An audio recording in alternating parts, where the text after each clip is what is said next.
काली पहाड़ी के नजदीक से इन दिनों ट्रेन ने गुजरना शुरू किया है, क्योंकि पहली बार इस रूट पर ट्रेन चलाई गई है। पहले जो इलाका हमेशा सुनसान रहता था, ट्रेन के चलने से यहाँ आसपास काफी चहल पहल रहने लगी है। शाम का समय था। भागलपुर एक्सप्रेस अपनी पूरी गति से इस स्टेशन के पास से गुजर रही थी। चाय चाय चाय चाय चाय चाय चाय बोली बोली चाय चाय चाय गर्मा गर्म चाय चाय। कुछ लोग मूंगफली खरीद रहे थे तो कुछ चाय, कोई झालमुड़ी ले रहा था तो कोई अपने जूते पॉलिश करवा रहा था।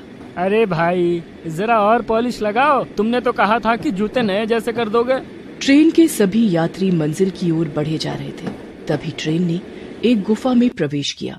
उस गुफा के अंदर भूतिया काला बंदर रहता था। वो गुफा भी नई ही बनी थी, इसलिए कोई उस तरफ आता जाता नहीं था। लेकिन उस दिन जब ट्रेन उस गुफा से गुजर रही थी तो ट्रेन की आवाज से उसकी नींद खुल गई। कैसा शोर है ये? कौन मेरी नींद में खलल डाल रहा है? काला बंदर नींद से जाग जाता है और चिंगारता हुआ ट्रेन के ड्राइवर की केबिन में प्रवेश कर जाता है। शेखर, ये कौन है? ये तो कोई राक्षस लगता है। इतने में वो भूतिया काला बंदर अपना आकार और विशाल कर लेता है और राघवन और शेखर का गला पकड़ लेता है। बचाओ बचाओ!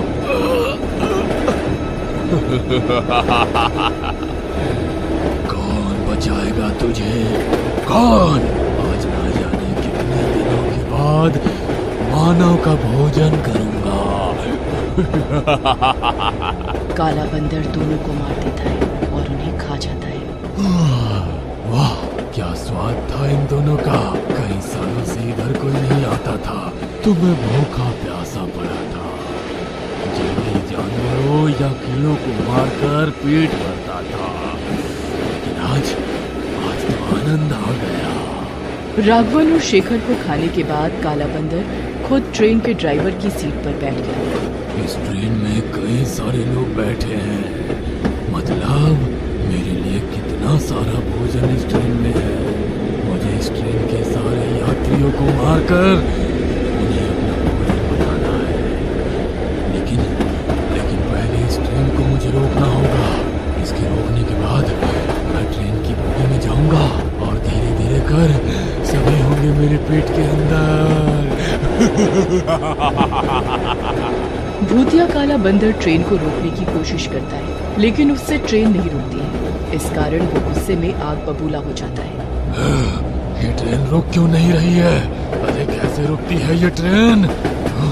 ट्रेन के अंदर लगे कुछ बटनों को वो दबाना शुरू कर देता है, लेकिन ट्रेन रुकने की बजाय और भी तेज हो जाती है। उधर ट्रेन के अंदर यात्रियों में ट्रेन की बढ़ी स्पीड देखकर खलबली मच जाती है। अरे ये ट्रेन इतनी स्पीड में क्यों चल रही है भाई? हाँ भाई, मैंने कई बार ट्रेन में सफर किया है, लेकिन इतनी स्पीड में तो ट्रेन को कभी चलते नहीं देखा। भाई कहीं ट्रेन के ब्रेक तो फेल नहीं हो गए? अरे शुभ शुभ बोलो भाई। ट्रेन इतनी स्पीड में चल रही थी कि कोई यात्री कूद भी नहीं सकता था। तभी किसी ने ट्रेन की चेन खींचने की सलाह दी। अरे ये बात हमारे दिमाग में क्यों नहीं आई?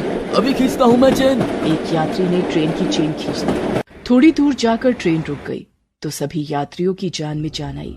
कुछ लोग ट्रेन से उतरकर ड्राइवर के पास जाने की सोच रहे थे, लेकिन उन लोगों को पता नहीं था कि ट्रेन रोककर उन्होंने कितनी बड़ी मुसीबत को दावत दे दी है। जैसे ही ट्रेन रुकी, भूतिया काले बंदर के चेहरे पर शैतानी मुस्कान आ गई। अरे ये ट्रेन तो अपने आप रुक गई।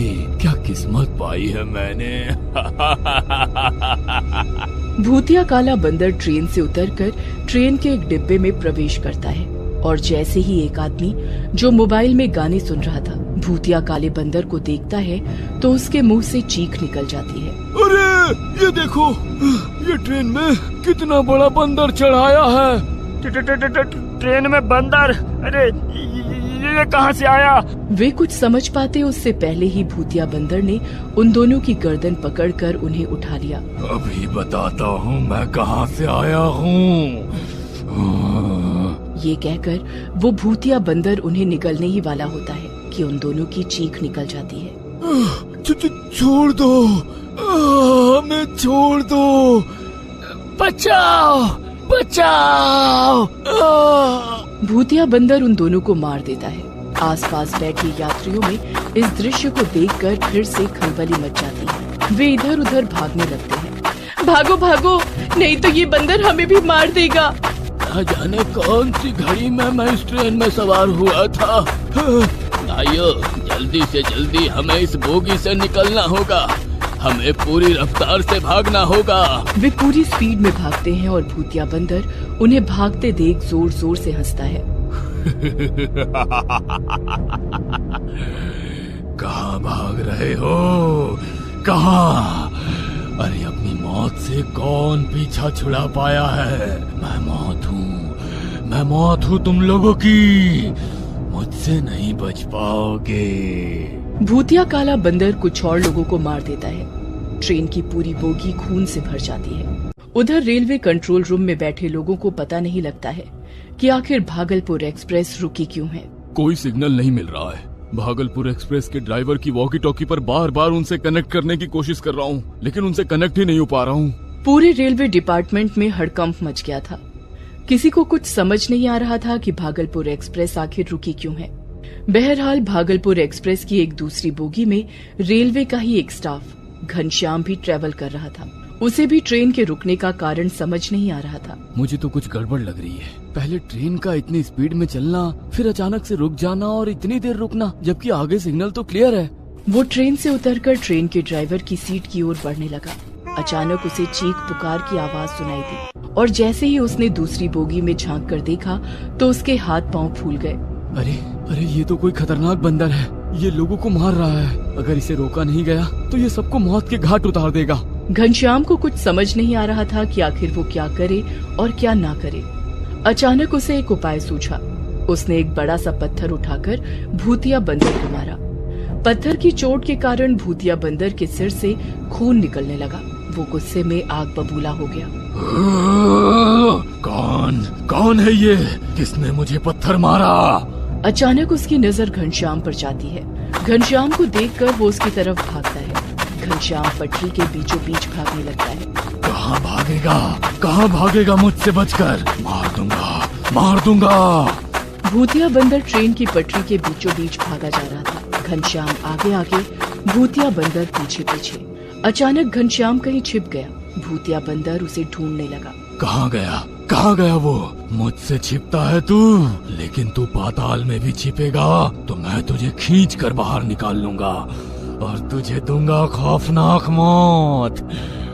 उधर घनश्याम उस भूतिया बंदर की नजर बचाकर ट्रेन के ड्राइवर की केबिन में प्रवेश करता है और वो ट्रेन को स्टार्ट कर देता है। ट्रेन धीरे धीरे पटरी पर आगे बढ़ने लगती है। उसके बाद वो ट्रेन की स्पीड बढ़ा देता है। इस भूतिया बंदर ने बहुत सारे निर्दोष लोगों को मारा है ना, मैं इसे नहीं छोड़ूंगा। भूतिया बंदर पटरी के बीच खड़ा होता है। तभी घनश्याम पूरी स्पीड में ट्रेन उसकी ओर बढ़ा देता है। अरे ये ट्रेन किसने स्टार्ट की? भूतिया बंदर जितनी देर में कुछ समझ पाता, ट्रेन उसके ऊपर से गुजर जाती है। उसके चीथड़े उड़ जाते हैं। घनश्याम की सूझबूझ से ट्रेन के यात्रियों को उस भूतिया बंदर के आतंक से मुक्ति मिल जाती है। हालांकि भागलपुर एक्सप्रेस की वो यात्रा कई यात्रियों के लिए आखिरी यात्रा बन गई थी।